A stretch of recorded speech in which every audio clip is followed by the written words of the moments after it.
You're listening to Podcast PXN, PlayStation, Xbox, Nintendo. Let's do this. What's up, guys? Welcome to Podcast PXN, episode 101. I am one of your hosts, Daniel Prindle, aka Dan is DTM on Twitter, and I am joined over Discord by the man who is bananas for Super Monkey Ball, Christian at ISO. Christian, how are you? Hello. I went insane today, but we'll talk about it later. Oh, Jesus. Thank you to everyone watching us live and participating in the chat. Just as a reminder, we are live each and every Wednesday at 8 p.m. Eastern Time on YouTube. Just search Podcast PXN, and you will find us on there, as well as twitch.tv/Podcast PXN as well. The squeaking in the background is the dog playing with the toy. The topic of the show this week, Christian, is all the Gamescom news. But first, the show always starts with the PXN news of the week. So let's go ahead and jump right in. Christian, the first item on the PXN news of the week is Quake got an enhanced edition that was stealth dropped. And I believe it was stealth dropped the other day, but or maybe Friday. Monday, I think, right? Wasn't it Monday? Was it Monday? Yeah, it might have been. But like, this came out of nowhere. Like, this wasn't announced or anything. Like, they kind of just showed it, and they were like, here you go. Here's a Quake Enhanced Edition. Have you ever played the original Quake games, Christian? Does this excite you? I played one of them on my cousin's PC, but I was not big into Quake. I was more of an Unreal Tournament kind of guy, and even then, they weren't my games, so it was very much like a peripheral experience for me. But I know it's a big deal for like a lot of people who grew up with this franchise for it to be back and available to play like now. So like, I'm very happy for those people because that gameplay is fun. Yeah, absolutely. And it's kind of like a thing like where people are so obsessed with these original games like Doom and Quake and Unreal Tournament and all these crazy tournament-esque games, or like close quarters, whatever you call that, indoor corridor shooter, whatever you want to call it. Yeah. So yeah, I think it's interesting. I don't know if I'll check it out. I think I've played the original Quake a long time ago, but it's been a very long time since I've checked it out, so I might have to check this out. So, quick correction for us. I misspoke. It was actually the 19th of August, so last Thursday this was announced. So not Monday, like I said. Oh, it was last Thursday? Last Thursday, yeah. Gotcha. All right. Well, I took the dog's toy away, and then he just grabbed it off the counter as I was going back to the mic. That's brilliant. This is going well, Christian. They've got the energy today. They're like going at it. Yes, he is. He's insane today. Moving on to the next story, Christian. Call of Duty Vanguard is releasing on November 5th. My question is, do we care? There's a new update that we have gotten on the lawsuit that they are facing. And I thought this was kind of a very, very crappy update that we have gotten that sheds some further light on the bad things that are happening inside of Activision right now. So, Christian, apparently the California DFEH has claimed appointment of law firm Wilmer Hale, and the appointment of law firm Wilmer Hale has interfered with the investigation. And apparently this has claimed that the publisher has shredded documents, and also this lawsuit is expanded to include contractors as well. What the heck? They're shredding documents now to try to cover up their path of, greedy, disgusting behavior, and that's not good at all. Or obviously these are reports, so this isn't confirmed, but this sounds like something that they would get caught doing. I would believe it. I mean, when there's smoke, there's fire, right? And like all the stuff that's come out recently, like, this is very much apparently in character of what Activision is like as a company. I saw it this morning, and my initial thought was like, this is abhorrent. It's no person who claims to be like trying to lead the way of like being a positive workforce. Nobody who is innocent would do something like this. Yeah. I dumbfounding. I literally cannot believe it. Yeah, absolutely. It's crazy, and the part about including contractors is interesting to me as well, because oftentimes in the game industry, like, contractors are kind of seen as like lesser people, so to speak, in the video game industry. I've heard many times from contractors that have worked on like Halo Infinite, for instance. Microsoft in general as a company uses contractors a lot, and they are not treated well. They don't get benefits like, you know, full-time employees do. And so it's not surprising that contractors are also being included on this as well, because I mean, there's some crappy things that are already happening to contractors and across the industry. Contract work in general in the video games industry is like I can't think of the metaphor right now, but it's kind of like the unspoken thing of AAA development where they can get away with like mistreating employees. Like you mentioned, not giving full benefits, overworking them. It's kind of a terrible practice that is way too common in my opinion. Yeah, I agree completely. It's crazy. Can I ask though, yes. when you on Call of Duty Vanguard, yes. Do you care about this new Call of Duty? Honestly, not really. I've bought every Call of Duty forever, but 99% of the time it's because I just want to play the campaign. And, you know, in Black Ops 4's example, there was no... Is it Black Ops 4? Cold War? Or Did Cold War not have a campaign? Oh, you're talking about... Oh, sorry. Yes, Black Ops 4. The one with... Yeah, that one did not have a campaign. Yes. So, like, that was the one that I wasn't that interested in, because I just don't play the multiplayer for Call of Duty anymore. So, I really wasn't that interested in Call of Duty anymore in general. So, the whole, you know, shtick with Activision and what's happening with them just makes me not want to get this anyways. And it does suck because, like we talked about a few weeks ago, like it's the interesting like dichotomy of like, are you supporting the developers or are you supporting the publisher? Because there's also some really great people that are working on this game, because I believe they have, for the first time ever, female writers writing the story for this game, which like you want to support that, but like it's like it is again that interesting like thing of like, what do you do? Like you have good on one side, bad on the other. It's like it's very conflicting.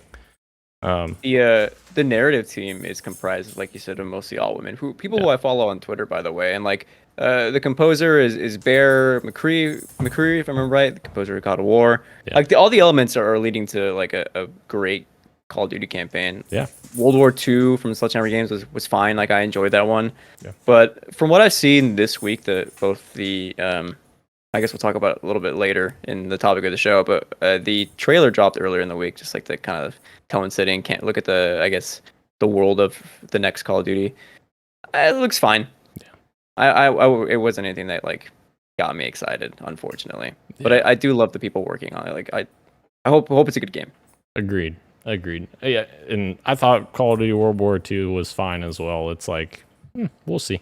I'll see how it turns out. But yeah, hopefully Activision makes some big changes soon, because I haven't seen it thus far from that side of Activision Blizzard. So moving on, Christian, did you expect to see this? Another version of Skyrim has been announced, the Skyrim Anniversary Edition, launching November 11th.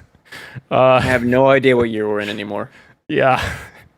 This game released 10 years ago, Christian. 10 years ago. And we're getting another version of the game. This has to be like version number 20 maybe at this point. I don't know. I've lost track. But I can't believe we're getting Grand Theft Auto and Skyrim in the same year. It's the same ones from when did GTA 5 drop? 2013? Yeah. This came out in 2011. Yeah. Insane, dude. It is insane. Across 3 generations, these games have been on. Wow. It's insane. Spot on. But they are adding fishing, which Okay. That's just a weird thing to add, but all right, cool. But it is cool that they're doing it is a free next gen upgrade. So if you already own the enhanced edition, I think, whatever the Xbox One and PS4 version's called, I can't remember, that will get a free next gen upgrade to this version. So that's cool as well. But yeah. That's awesome for fans who are craving more. I guess any excuse to go back to Skyrim, because that's like the most beloved Elder Scrolls game, like probably ever. Yeah, you know. So like that's awesome for the fans, especially to get it for free. Very cool. Yes, absolutely. I won't be playing though. I'm sorry. Do what? I won't be playing though. Oh, you won't be playing. Oh yeah, I can't blame you there. It's a 10-year-old game at this point, and if you wanted to play this game, you would have probably already played it. So I mean, at this point, we're 10 years down the line. Moving on, Christian, we got some review roundups from both Psychonauts 2 and Aliens Fireteam Elite, which I kind of included that one in here to kind of talk about a little interesting comparison, but we'll get to that in a second.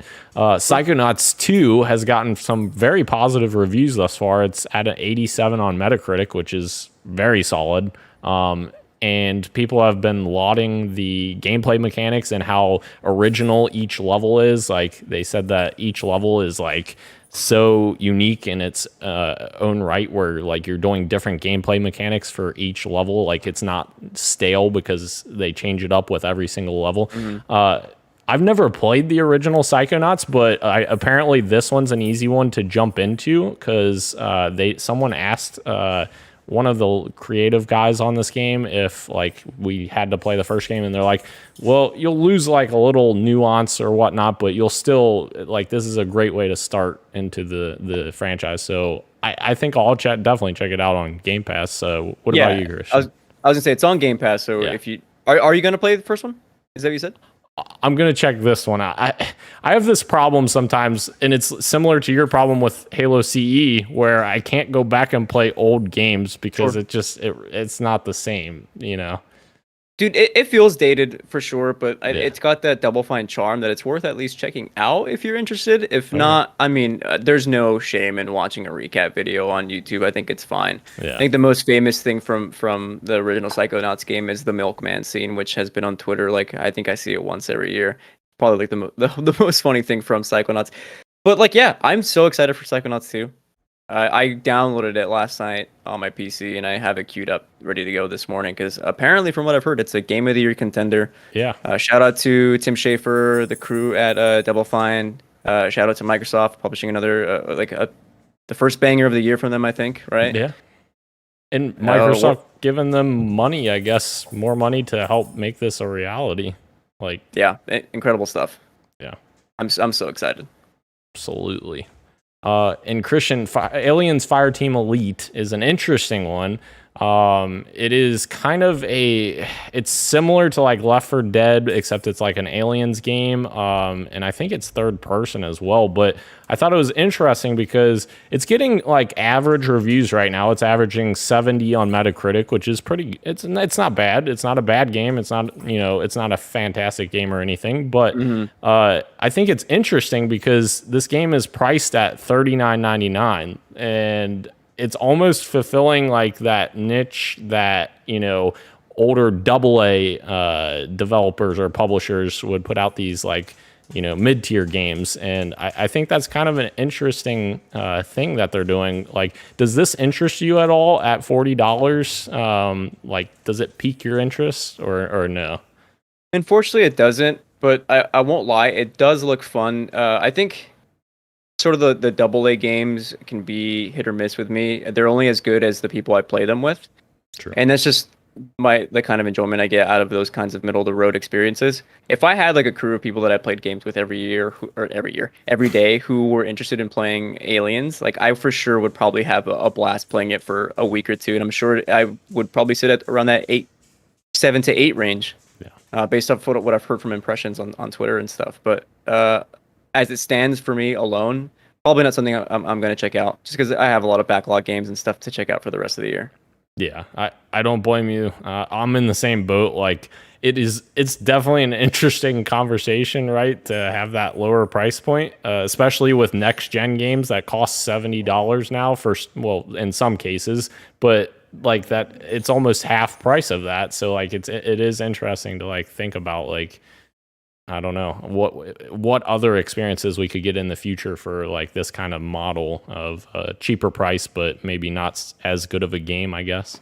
I don't know. I hope it does well. Like I like seeing kind of experimental price tags on games because it removes a lot of the barriers to entry because people don't want to spend 60 to 70 bucks on every single game, right? That's one of the reasons why Game Pass is so good is that you're able to access games that kind of pique your interest, check them out, and if you like them, amazing. If you don't, no harm, no foul, because you're only spending 10 bucks a month, right? So for a game to come out like this and be kind of an easier entry is always cool to see, and I hope we see more games like that. Yeah, absolutely. Moving on, Christian, we're moving to a story where Ro would absolutely be loving it right now. But unfortunately, Ro's not able to be here this week, and me and you are going to attempt to get through this story. Destiny 2 Witch Queen event happened on yesterday, right before the Xbox event. And also, we got a little bit of a tease of Bungie's 30th anniversary celebration, which is freaking awesome. I am almost back as a complete Bungie fan now. I never left, but like their event on yesterday made me want to like dive back into Destiny 2. Like that's how exciting it was. Like it looked amazing, and all of the changes that they're making have been based on community feedback, and they've been kind of building towards, you know, this Witch Queen expansion, and they have their next expansion, which is Lightfall, I believe is the name, and they just announced another expansion, which is supposed to be the end of the Light and Darkness era or saga, whatever they said, which that's probably still years away, but it is interesting to kind of see them, you know, be very transparent about their future. Whereas when Activision owned the rights for publishing Destiny, it was very opposite of that, where you didn't get this transparency. So it is very refreshing to see. But Christian, this is coming February 22nd, 2022. Is this going to get same you? Same day as Sifu. Sifu? Oh, is it going to get me? Is this gonna get me? Yeah. No, and I realized this when I was missing the Witch Queen stream, and I realized that I didn't care, and that's when I realized I've been a lapsed Destiny fan for a while, which is a bummer because 2014, 2015 to me was like all about Destiny. I had like I've bought in almost every single DLC, and I used to spend so much time at Destiny, but just I don't have the time anymore. Yeah. It's a lot of it asks a lot of the players to kind of stick through. I did see that they're finally, the Madmans are actually doing it. They're making it so that primary ammo never runs out. It's infinite, which I think is insane. That is something that like fans, like including me, like playing through Destiny 1, Destiny 2, like, God, I wish sometimes that like I didn't have to get primary ammo again, and they're actually doing it, which is bonkers. That's insane. I didn't even know that. And I sort of watched it. Like I was watching it while I was on my lunch break at work, but I was like doing other things too. So, but yeah, I think that. Oh, sorry. Go ahead. I think this was during the this week at Bungie or whatever, or this week in Destiny, like the thing that went out. Yeah. Yep. Not during the actual stream. So. Gotcha. That's where I got that. That makes sense. Yeah, that's a really good thing for them to change, though. I agree with you. I thought that one of the coolest parts was the new ghost that is like infused with the hive, which is, that looks so good. And in fact, Christian, it looks so good that I freaking bought the collector's edition that comes with that ghost. And I haven't played Destiny in like over 2 years. Why did you? Why would you do this to yourself? I don't know, Christian. I like I said, they made me so excited to come back, and like the cool thing is like I've been a huge Bungie fan since I was a little kid. Like I used to go on Bungie.net every single day. I would go to school and go in computer class and go to Bungie.net and read the weekly update that they would publish every single week. Like I just loved that community so much, and I still do to a certain extent. It's not necessarily all the same people that work there, but there are some people that are left over from back then, and it's interesting to see Bungie, get their independence, so to speak, again from Activision after they had gotten their independence from Microsoft. So I think they're definitely showing now that they have their strongest foot forward with them kind of being on their own and being like, hey, this is Destiny. This is what we're doing. This is the end date of this saga. And then we're going to move on to either other things or like a next chapter. I'm not sure what that looks like. But they do have another game that is unannounced right now that it is confirmed that they're working on another game, but it's unannounced. So it'll be interesting to continue to see Destiny get, fleshed out moving forward here. But mark my words. I know I said that I'm a lapsed Destiny fan, that I'm not going to play it again. I guarantee you, because I know myself, when this DLC comes out and the raid gets announced and it's like, oh, hop back on, you'll get a little XP boost and you can start doing the missions to get your raid ready, I will probably end up playing it. Because that's who I am. Yes, I don't blame you. I just realized, Christian, I am failing miserably at reading the chat because, my goodness, there's just so much going on right now. But Punik Kredi and Naresh Kumar, thank you guys for joining us. You guys have lots of comments in here. And you said, are you reading the chat? I am reading the chat now. I apologize, but if you guys have any questions, let me know. I kind of lost track of all of that. I apologize. And actually, Naresh was actually our winner for the 3-month Game Pass Ultimate, which I had to re-roll after the podcast because the person I selected didn't respond to me. And I had a suspicion that it was going to be like a bot because I clicked on the account, has no profile picture, and there was a creation date of this month. So I was like, okay, this is probably a bot. So I messaged it to kind of test it out. Never got a response. So then I re-rolled it, and Naresh actually won. So I thought that was really cool. That's awesome. I'm glad a bot did not win in the end. Yes. I was not going to put that code in the chat unless I got a response from a human. So, for sure. Amazing. Yes. Congrats. Yes. Congrats, Naresh. Congrats.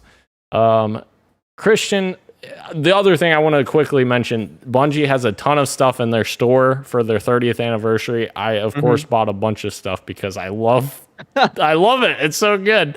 But I think it's really cool that they're doing their 30th anniversary stuff. And actually, one more thing, Christian, did you see the 30th anniversary armor sets that they showed off? They had like little needler shoulder pads, like where the purple needles from Halo were like sticking out. It's not like an official partnership that I know of, but it's obviously a direct, reference to that.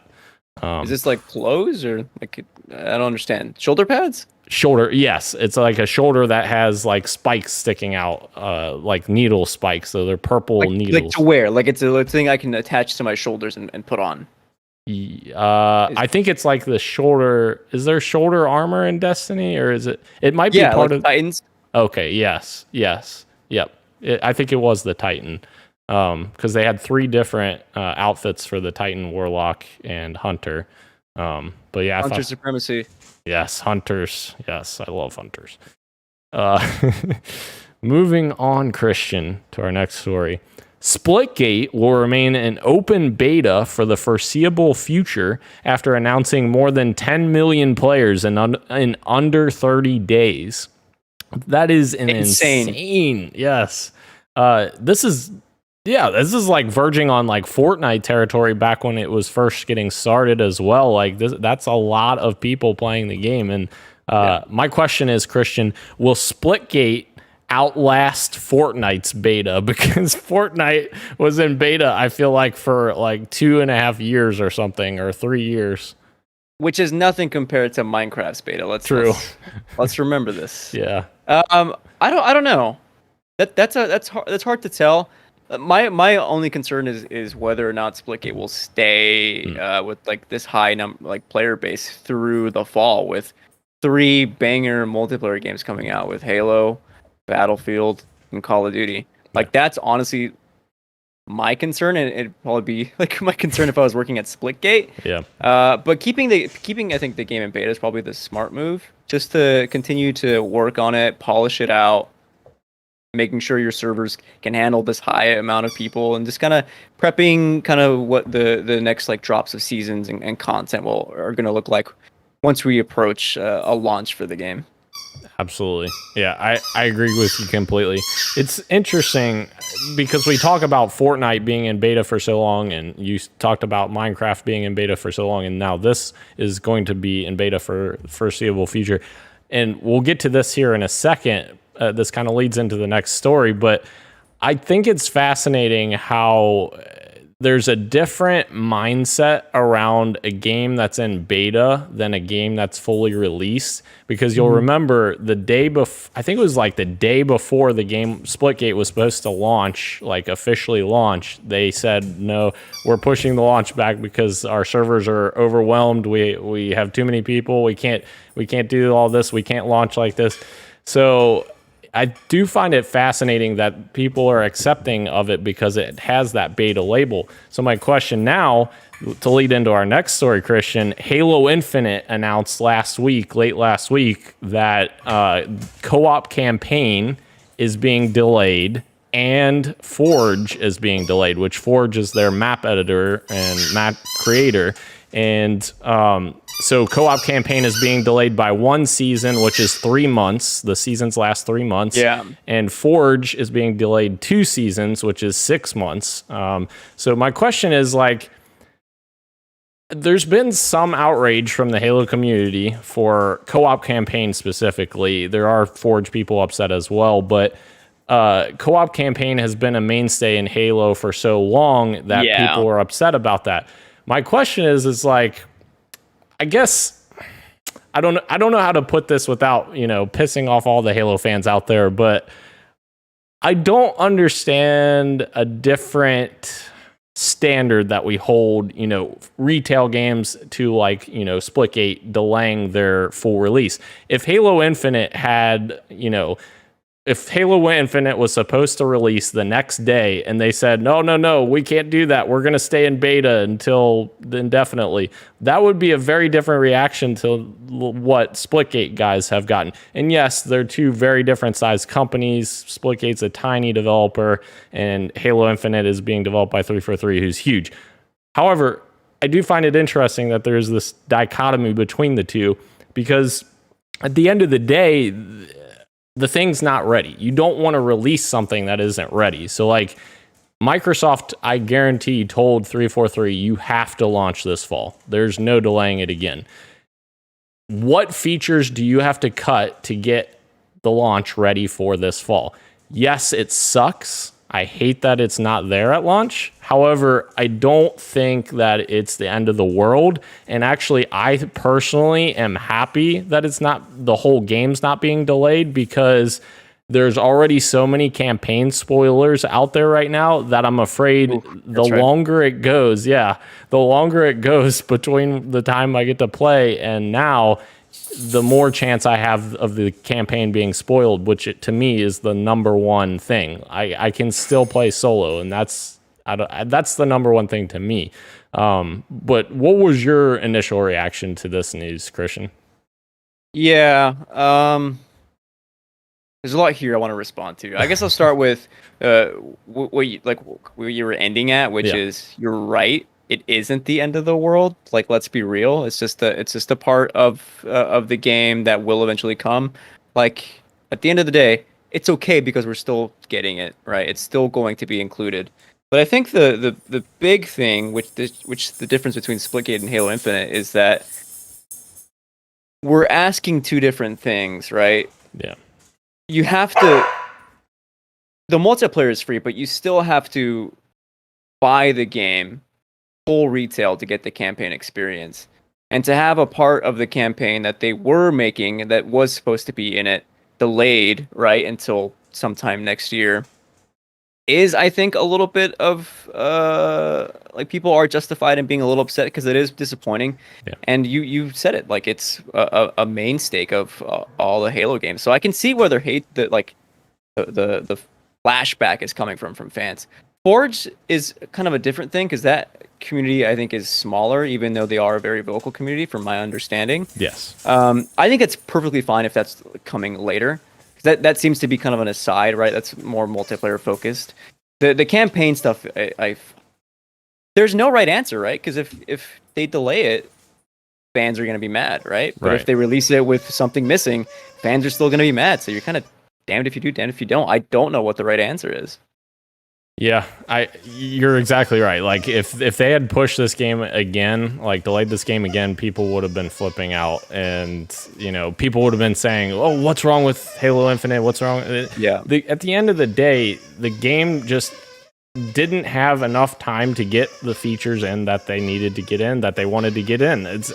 That's the problem. Like, games are never finished, so to speak. Like, a lot of game developers always say that. Like, our game, if we kept developing the game until it was quote unquote finished, we would never finish the game, because there's just there's so much that you want to add and continue doing. So I didn't know Gage was going to be in our chat, so I know he has a differing opinion. So Gage says, I think expectations of quality for content are based on whatever caliber that the creator of said content markets the game at. Flagship title expectations will always be higher than indie. Yeah, true. Yeah. I agree with that. Absolutely. King Gage enters the chat. Yes, he does, Christian. Yeah. So are you upset at all that I think you meant? Are you do you care that co-op is missing? Am I sad that co-op's not there at launch? Absolutely. Like, I wish it was there, but 99% of what I play is solo in terms of campaign. So like, my first playthrough, I had already planned to be completely solo, because I like to have that solo experience. I like ingraining myself in that world. Like, I don't want anyone like chatting with me like, hey, look at that. Like, I want to just experience it all the first time myself. So that's why, personally, for me, and obviously not everyone's like this, but for me, this is actually going to work out pretty good, because 3 months later, co-op's coming, and that's a pretty good amount of time for me to be like, all right, I'll pull in some friends to play with. But obviously there's other people out there that they play campaign co-op the first time. That's what they want to do. They want to play with their friends, and I can't blame them for that. And I definitely can't blame them for being upset about it. It's just something that, it's a reality, and we just have to deal with it, I guess. Hope the game is good. Yeah, absolutely. That's all I care about. If the campaign's good, then I'm good. If the story's great, yes, like you said, I'm good. And we already know the multiplayer is fun from what you've played of the flight, so. Absolutely, yeah. Me and Gage both have played the flight. Both of us love the gameplay, so I think yes, you're absolutely right. That's the most important thing. Of course, Gage is trolling me in the chat saying Halo Infinite equals dead game. That's not, he's joking. It doesn't exist, dude. It's been delayed indefinitely. Yeah. Moving into the games we are playing, Christian, we are actually doing pretty good on time, because it's just you and I this week. Awesome. So I have been playing Rust again with one of my buddies. He literally pulled me back in and wanted me to play with him, so I've been playing that with him, and it's been very interesting. I actually have a very funny story that I thought that was cool. So essentially we got like a lot of stuff. We got a nice base built and a ton of stuff that we accumulated. Somebody raided us, and I was so defeated. And this is usually the time that I quit, because I've played, previously with him, and like I'll play for like 3 or 4 weeks straight with him, like, throughout the week. And then I'll be like, all right, I'm done, because something happens to piss me off, like getting raided and lose everything. So this was one of those moments where I was like, all right, I'm going to be done, I guess, after this. I kind of just started wandering around the map, and I encountered a random person, and I was like chatting up with them. I was like, yeah, we got raided. I'm just kind of wandering aimlessly around here. He's like, oh, we actually just raided a base right over there. I can give you the codes for it. I was like, all right, well, I was like, all right, I'll see if there's anything in there. Well, in the game, you can change the codes after you raid a base. You take off the doors and you put your own on and put your codes on. He put in a code on this door, okay, and gave me the code for it. All right, cool. So then he gets no. He gets offline, and I'm like, let me just see if this opens the front door to his base. It opened every single door in his entire base. And this dude's base was massive, had tons of stuff. And me and my friend looted literally every single item from this guy. You're terrible. Why would you do this? You could have been a nice person. I feel bad, but at the end of the day, I told my friend, I was like, this is Rust. Welcome to Rust. But I don't. No. Yes, I had to do it. And the funny part is like, I'm like, there's no way this is the same code. And it was. And like, dude, don't use the same code as your own base. Like, why would he do that? You should go get a cell phone and see if it unlocks his phone. Oh, yeah. So that's my story, Christian. Amazing. Yeah. I love it. That's all I'm playing. What are you playing? Well, first of all, you need to finish Ratchet and Clank Rift Apart. I know. I do. It's a very short game, Dan. Just get it over with. I know. And I'm so close too. Like I know I'm close to the end. Anyway, I've been playing more Mario Golf Super Rush. I got my friends in the middle of the country and then on the East Coast to buy it. So we've been teeing off every few nights, having a few brewskis and just hanging out, catching up. So that's been fun. I also got to check out the Riders Republic beta. Yes, Ubisoft, I did close my window curtains when I was playing the game. Do not worry. I did not break NDA. Impressions, if you're looking for them.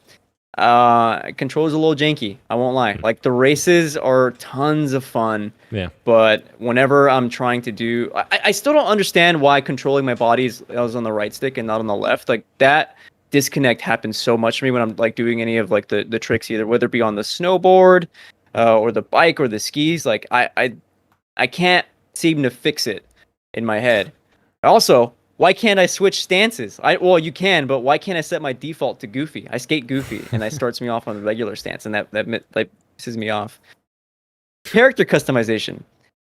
Not enough there. Why is green, like a green skin tone, one of your main skin tones? That's so strange to me.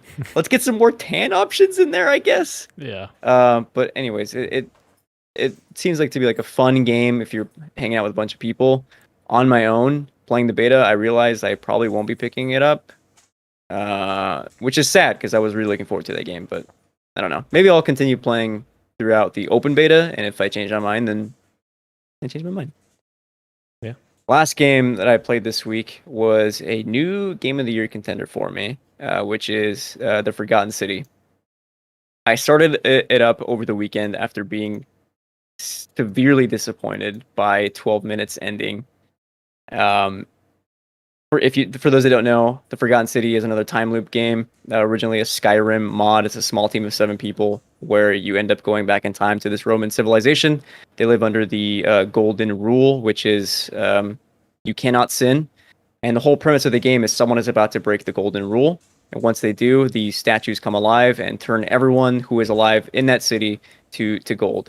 And so your job is to figure out who is going to break this golden rule. And let me tell you, it was the most fun I've had solving mysteries probably ever. I have 6 pages of notes in my MacBook. The writing is fantastic. Every twist and turn the game takes, I'm like standing up from my couch being like, oh my God, are you serious? I got the canon ending last night and I almost started crying at the end. Like it was that good of a game. It was awesome. Dang. So it's up there in terms of like quality games that I played this year. Like, nice. Thank you to that team. Fantastic. So kind of the opposite of 12 minutes ending. I'm just kidding. Yeah, no, absolutely. Yeah, that was an interesting one. Christian, we have Roro joining us in the chat. He's trying to get ahead of us here, talking about some Ninja Turtles. Oh, I guess somebody asked him whose favorite Ninja Turtle is. We won't say who asked. Yeah. Christian. Moving into the topic of the show, speaking of, Gamescom 2021 has happened, Christian. Xbox led it off with the Xbox Gamescom conference. So, I've got some highlights here. There's quite a bit that What are your highlights? I want to know what the highlights are. Yes. It was definitely not, it was not their E3 showcase. It was a smaller, and I didn't expect anything out of this event. Like, a lot of people had, I think, a little bit unrealistic expectations for it.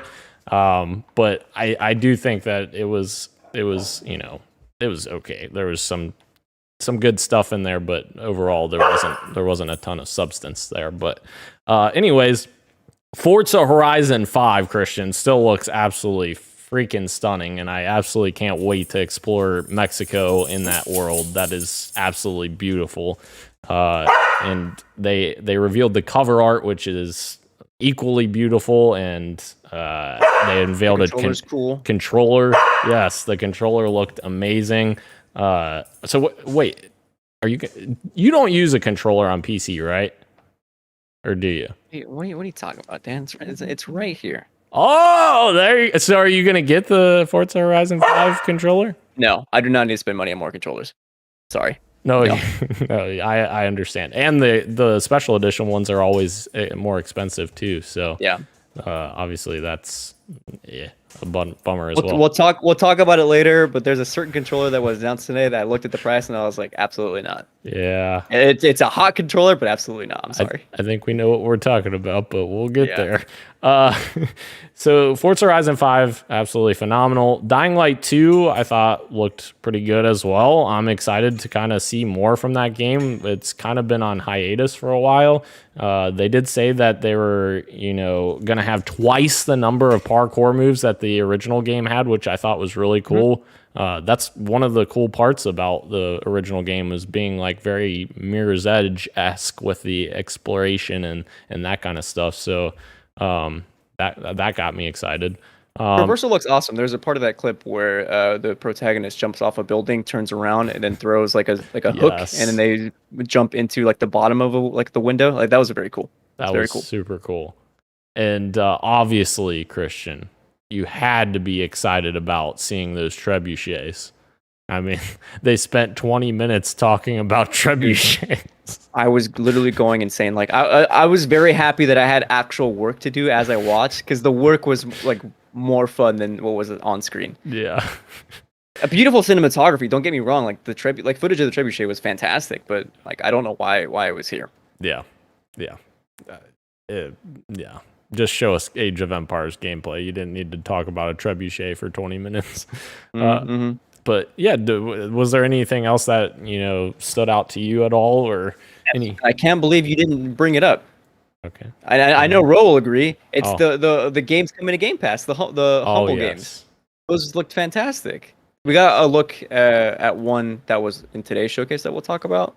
I won't bring it up now, but Dodgeball Academia is actually coming to Game Pass, which was such a surprise for me. Like, I'm looking forward to that game. I think it's out now already, but I just haven't bought it. But now I don't need to, because it's on Game Pass.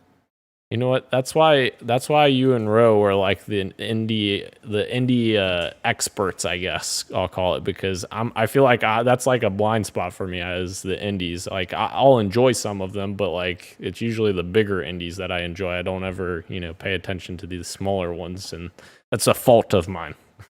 There was a game today that was announced. I won't say which one yet, but as soon as I saw it, I wanted to hit up Ro and be like, "Are you seeing this?" And by the time I got on Twitter, Ro had already tweeted at me saying like, "Yo, are you seeing this?" I was like, "Yes, Ro. This is why we're friends. This is why we're buds." Ro says in the chat, "Indies for the win." There you go, guys. There you go. Moving into the Gamescom opening night live ONL that Jeff Keighley hosts every year.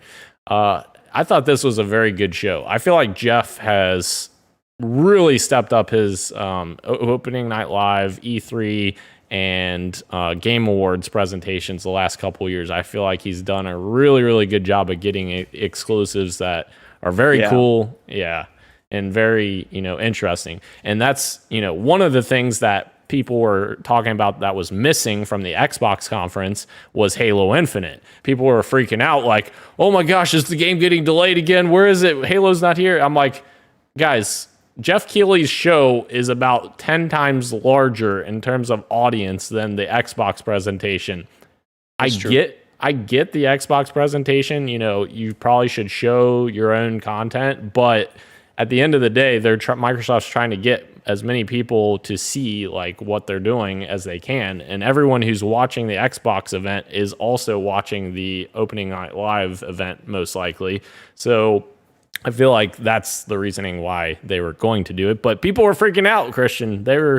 Halo fans were on Twitter saying this game's getting delayed again.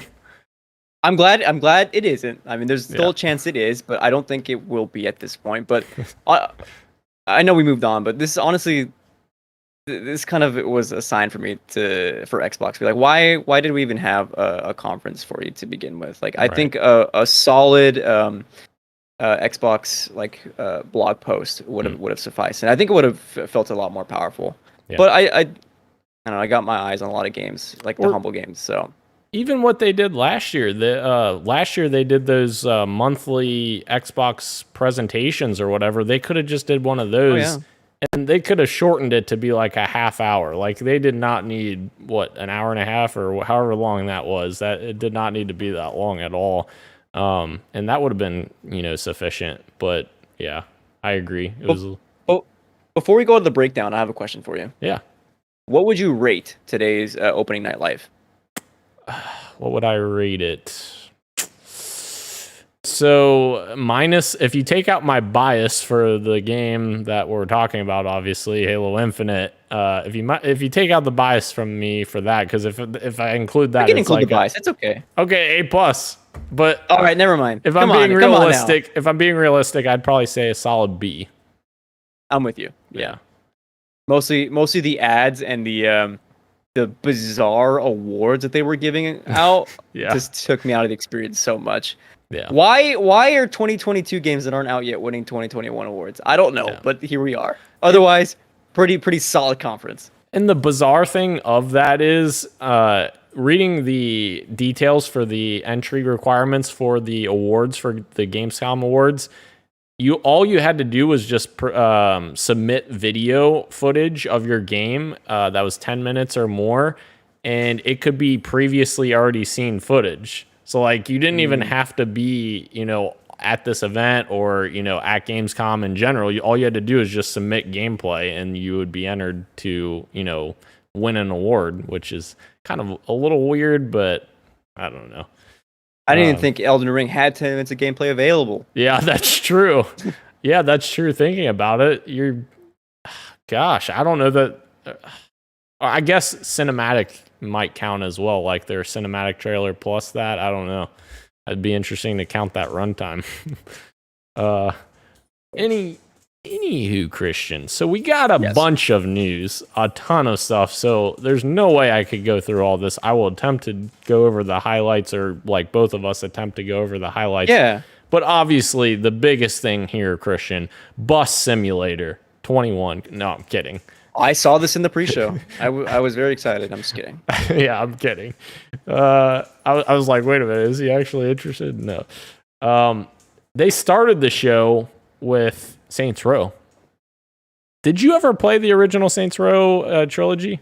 Like, I played Saints Row 2 at my friend's house. Yeah. I had Saints Row the 3rd, and I checked out Saints Row 4. None of them ever hit for me. Really? Yeah. Interesting. I started with the first Saints Row and played through every single Saints Row game, but my favorite will always be Saints Row the 3rd because it was just so crazy and zany and over the top, and I loved it. I think it's interesting that they're going back to their roots, so to speak, with this so-called reboot. I don't know if they're calling it that, but essentially it looks like a reboot. And the only thing I'm not sure of yet is I don't know if it still has complete zaniness there still. There was a little bit of zaniness with the helmet that the dude was wearing, but there wasn't that over-the-top zaniness. Like, you have that zaniness, then you have Saints Row. And it's like... So... I heard that you get some of that with the people that saw the behind closed doors demo of it. So, if you're interested at all, I would say read up on the behind the closed doors because they go in depth about like what the premise of the game is. Which they're Zoomers. They're but you don't know what a Zoomer is. It's Gen Z. Maybe they're millennials. I don't know. They're doing like a tech startup kind of deal, but like underground. They're criminals. Yeah, cool stuff. It is cool. I have a dog trying to join me here on the podcast. Christian, we also got a look at a Marvel game, a new Marvel game that I thought was interesting. When it first was starting to play, I was like, what the heck? They're doing another Marvel game? But obviously, once they announced what it was, it made more sense because it seems like it's a action or what did he call it? An RPG that's got like those classic what's the genre I'm looking for? XCOM. Whatever XCOM yes. is. Yeah. Tactical. Yes. Tactical gameplay. So I think it's interesting, and apparently this is based on the Midnight Suns comic, I think. Which I'm not familiar with. I'm not either. But apparently they actually got to create a brand new character for this game as well in the Marvel universe, which is insane. How many people can say that they got to create a character for a video game for Marvel? Like, that's insane to me. Yeah, that's cool. Did this excite you at all? Are you a big XCOM guy? I'm not an XCOM guy, sadly. The closest I've gotten to being an XCOM guy is that I play a little bit of Mario versus Rabbids, like the Nintendo Switch Kingdom Battle, and I actually kind of enjoyed that a little bit, but that's only because I think it was a Mario property mostly. Which was like everyone is high on this, you know. I like the aesthetics a lot. I like the look of the game a lot. So I mean, I'm always open to trying new things anyway. Yeah. So people, by the time this game comes out, if people are like kind of praising this game, then I'm not opposed to checking it out at all. So cool. If people are watching live, they're just enjoying the show of me trying to hold back a ferocious dog here. But yes, I agree with everything you said about that. Midnight Suns is going to be interesting, but it's not necessarily my cup of tea. But not like the next item we've got coming up here, is it? The next item, Halo Infinite. So I do want to preface this with this. I am a little bit disappointed that we didn't get any kind of gameplay. Obviously, we've already played the multiplayer, so we already have an idea of that. I already expected we weren't going to get campaign gameplay just because 343 just recently last week on their blog post said that they will be delivering campaign gameplay a little bit closer to launch because they're still working through the final progression of development, and then they do gameplay capture after that, and they're going to, release footage at that time. But with that being said, this freaking trailer that they showed sent all the hype levels to about 1 million for me. I absolutely love this. It was a scene of like Britain, where I think that's Big Ben clock tower or whatever it is in London. I thought I said Britain, but I mean London. I thought it was really cool, like the ambiance and the Banished like coming in, and the little I say little girl, but she was like probably teenager girl. Yeah, she's full size. The Spartans are just a lot bigger. Yeah, exactly. So she was like kind of making her way through the area, like trying to hide from the Banished, and we end up seeing that she's actually the Spartan that is in control of the multiplayer environment, which her name is eluding me right now, but I thought that was really cool connection to add there. And the Spartans dropping in with ODST drop pods was freaking amazing. And just the aesthetic looks so freaking good. It looks so beautiful. And I loved it so much. And the December 8th release date we got, obviously, which doesn't surprise me a whole lot. They're trying to wait till the last possible minute in 2021 to release. Give them as much time as possible to get this as polished as it can be. Can I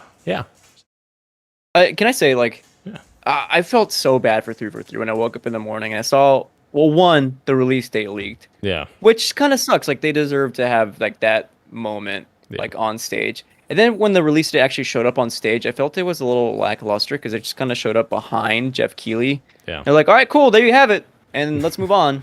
It's like I don't know. I kind of wish like they would have just attached it to the end of the trailer because the trailer was Wait, cool. didn't they? I thought No.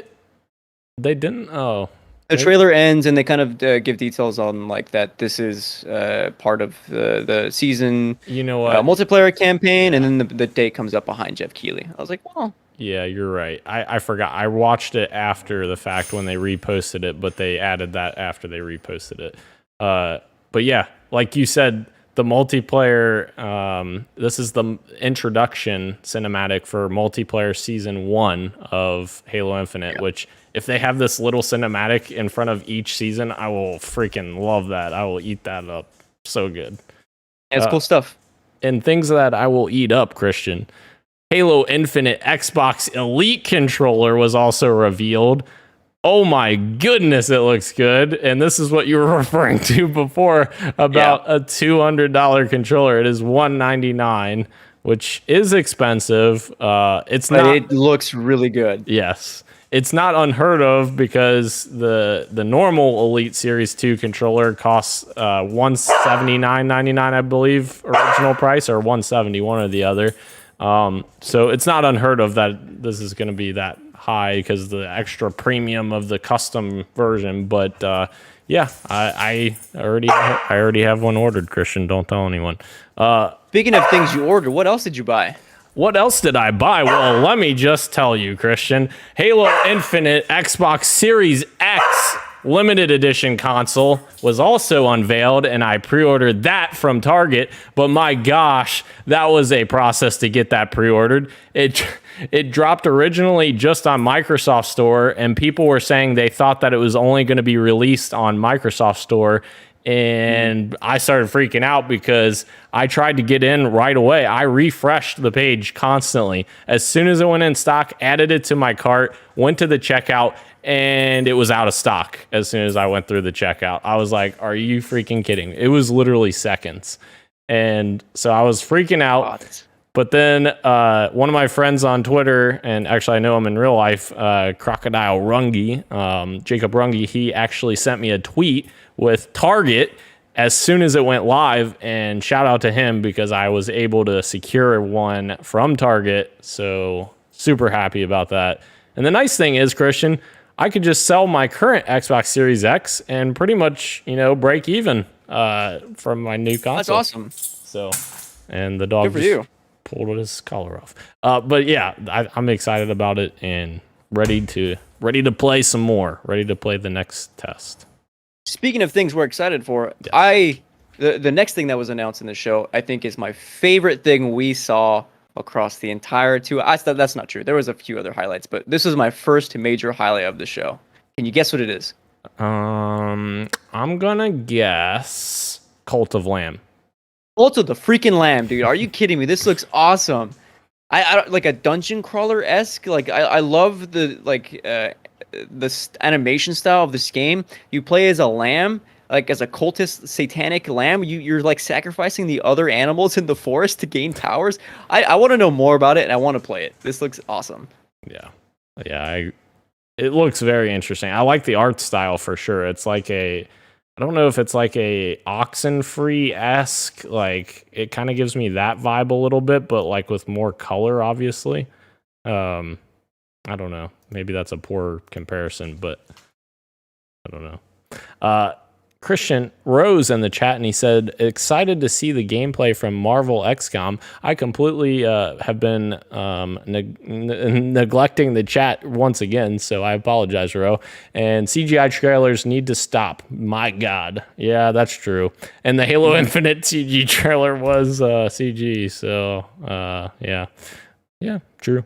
And he also says, Jeff, a creepy, cute roguelike. Me. Sign me up. All right. Oh, yeah. There we go. I agree, bro.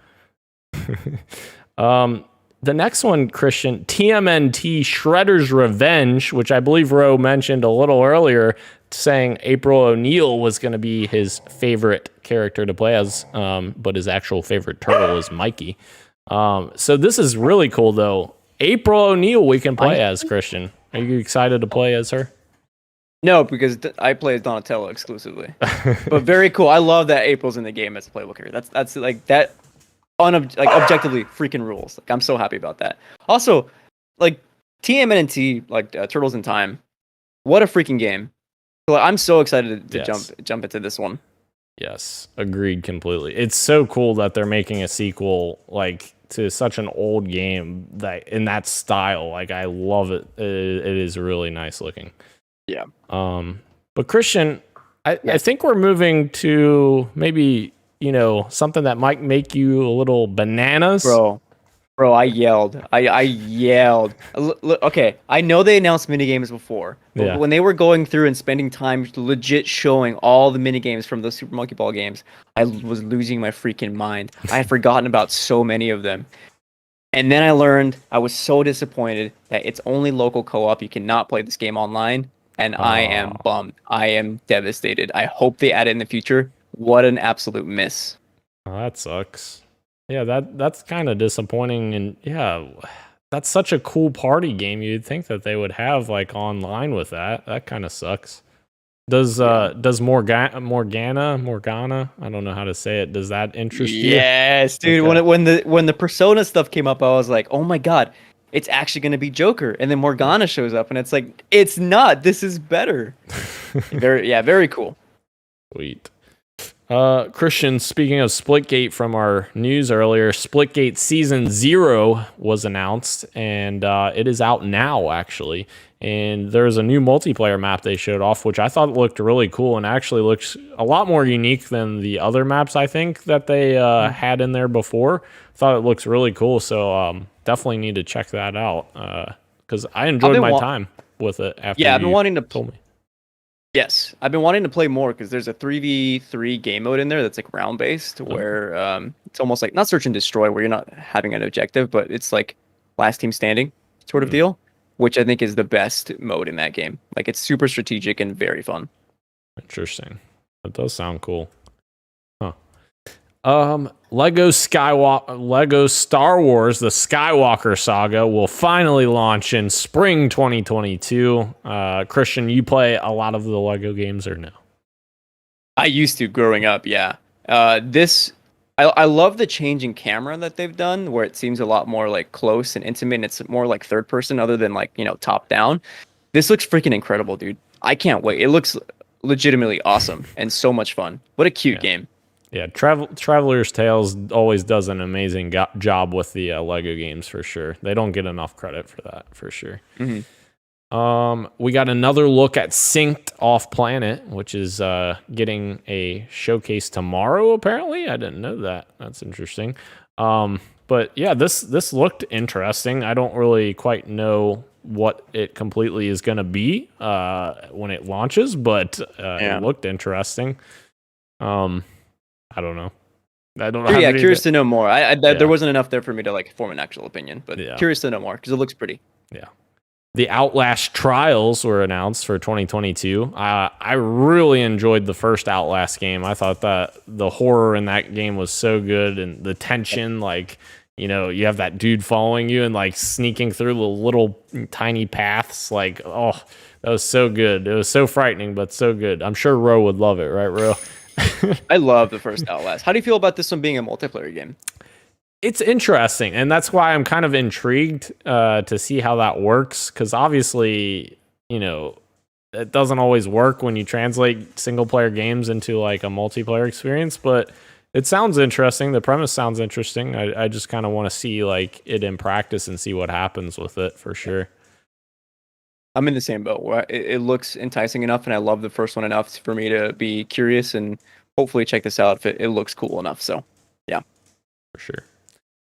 We got Jurassic World Evolution 2. It didn't trick me again this time. I knew what it was right away. I didn't get tricked thinking I was getting an open world Jurassic Park game. I can't believe you skipped one of the best games that they showed off. I still have no idea what it's about. I didn't even know what it was because he didn't put the title there. I forget what the game is called. The South Korean game, Devi V or something like that. Is that Doki V, I think. Okay. Yeah. Something like that, right? It looks pretty. I mean, it's a weird art style or like a weird design, but it looks pretty. Pokemon meets Devil May Cry meets Monster Hunter is what it looked like to be. And I want to know more about it because insane. What an insane game. Yeah, for sure. We've got Blood Hunt, which is a vampire battle royale, which, I mean, I guess that speaks for itself. Like, a lot of these are, like, interesting. I just want to see more from them. Like, I don't know what, that's going to look like. I saw enough. You saw enough? You're in? I saw enough. No, I meant like I saw. I'm okay. I'm good. Okay, all right. Park Beyond, which is another park simulator. I used to play park simulators all the time when I was a kid. I loved playing park simulators on my parents' PC, like Zoo Tycoon and Roller Coaster Tycoon and stuff like that. But it's been a long time since I've been, interested in that kind of game. So I don't know if I'll be interested in this, but it is interesting. They're doing like a different spin on it where you can do like these crazy rides that, aren't really realistic at all. Sure. But, I don't know. That's it all for me. Sure. Yeah. We got an update from Horizon Forbidden West from Guerrilla, which was finally confirming the delay to February 18th, 2022. I don't think that's a surprise. Obviously, we had already talked about it, and obviously give Guerrilla the time that they need. I think that's the most important thing. We want the best game we can get. Oh, surprise in terms of release date. Okay, sorry. No, for me, this was a surprise, and like I did not expect anything Sony related to be at the show because I don't think they said they weren't going to be here. So for Horizon to show up, I was like, "What is this game doing here? What are we about to get?" Very happy we did get a release date. February is just like a nice spot for that game. Also, they're getting the extra time that they need to finish and polish off what's looking like a great AAA game for PlayStation. Agreed completely. It's going to be an amazing game. And they also confirmed a 60 frames per second patch for Horizon Zero Dawn on PS5, which is cool. Very cool. 4K as well. Yes. Very good.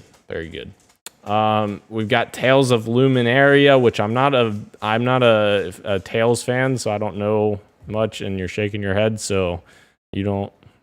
I watched my friend play it when I was in undergrad, when I was dorming in college, and I was like, what is this Tales game? Yeah. And that's all the history I have with it. Like, it looked okay. Yeah. We've got Nebellion, who I'm following along here for all the announcements. He put no clue, man, for this one. It's Dead Mouse, who's in that game Core. It's an interesting like experimental game thing that for kids where they can kind of mess with different game features and stuff and kind of create their own games. So that's kind of cool. I'm not gonna hate on it.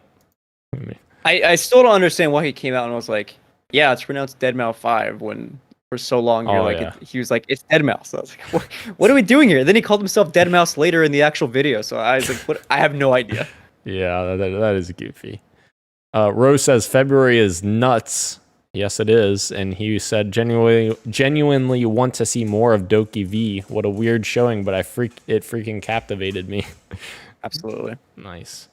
We've got Jungle Book characters showing up in Fall Guys, Christian. That's a collab that I did not see coming. Did you see that coming? No, not at all. I saw, is that Baloo or whatever his name is? Like, it was insane. Yeah. And honestly, it kind of made me want to fall back into. See what I did there? Jump back into Fall Guys because I missed that game. It was a very fun game for sure. I don't even know what else to go over. Sifu, you had mentioned February 22nd, 2022. And wait, same day as Destiny, the Witch Queen DLC. So sorry, Roy, I think I know where your priorities are going to lie that day. Yeah, I think we all know Ro's going to be playing 1 million hours of Destiny. We got Death Stranding Director's Cut gameplay, which I know you're excited about. This is where my bias kicks in.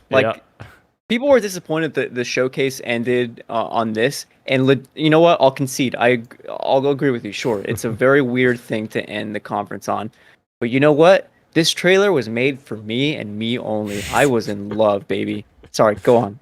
No, you're good. You're good. Talk about your love for it. Are you excited for all the things they're adding? It seems like they're adding a lot of cool stuff.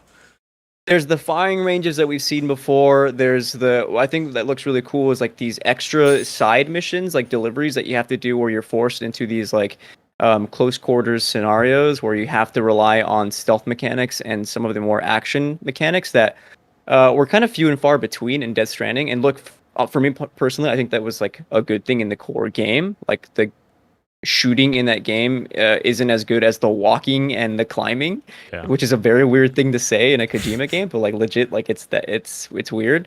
So yeah, that looks really cool. There's a whole bunch of stuff that when I saw, I was like, this is game breaking. Like there's like hover backpacks, the buddy bot you can ride on. There's like catapults. And I think from what I've gathered is that some of these more intensive resources that you can use in Death Stranding will be available to you later in the game. Because the early game has some cool stuff too in the original, but that isn't introduced until later as you progressively start to get more gear and start to traverse the USA. So I don't think it'll be actually game breaking. Otherwise, yeah, cannot wait for this game September. Yeah, I'll shut up now. I'm sorry. No, you're good. You're good. In the racing mode, that looks kind of cool as well. It's kind of like an original like racing type thing inside of Death Stranding. It's kind of crazy. Cannot wait, dude. Yeah. Perfect timing. I've got a video essay coming out soon on like Death Stranding, so like nice. I'm already downloaded the trailer to include it in the video. I have to rework some stuff, but yeah. Nice. Yeah, and you say it's weird that it ends with this, but it's Jeff Keighley. He loves Hideo Kojima, so it's not that surprising or crazy because he freaking loves that man more than he loves anything in the world. But and actually, Christian, there was one more announcement. Jeff Keighley will be in Muppets Haunted Mansion on Disney Plus. That was almost like a shameless plug for him. He's like, all right, I did all this work to put this show together. At least like watch this. I'll be in this cool thing. Yeah, I couldn't quite tell if it was like Disney, like an advertisement, or if it was just like, yo, check me out in this show. I legit couldn't tell. It was so weird. I think he was just genuinely excited to be in Muppets because like ever since he got the Muppets to show up at the Game Awards, he's talked about how much he loves the Muppets, and like he's talked about before how much he would love to have a Muppet of him created, like all of this stuff. He's like obsessed with the Muppets, so I think it's just him being genuinely excited about it. But yeah, congratulations, Jeff. Yeah, congrats, Jeff. Anything else you want to talk about, Christian, before we close out the show? No, I think we wrapped it up. Well, I have one thing to say, Christian. Okay. Halo Infinite is 343's Halo 3. Nice. As I always say. Stay on brand. Stay on brand, Dan. On brand. Thank you again to everyone joining us both live on YouTube and on Twitch, as well as podcast services everywhere, including Apple Podcasts, Google Podcasts, SoundCloud, Spotify, and Stitcher. Thank you, Christian. I am Daniel, and this has been Podcast PXN, and we are out. Much love, and keep on gaming. Super Monkey Ball, baby. Nice.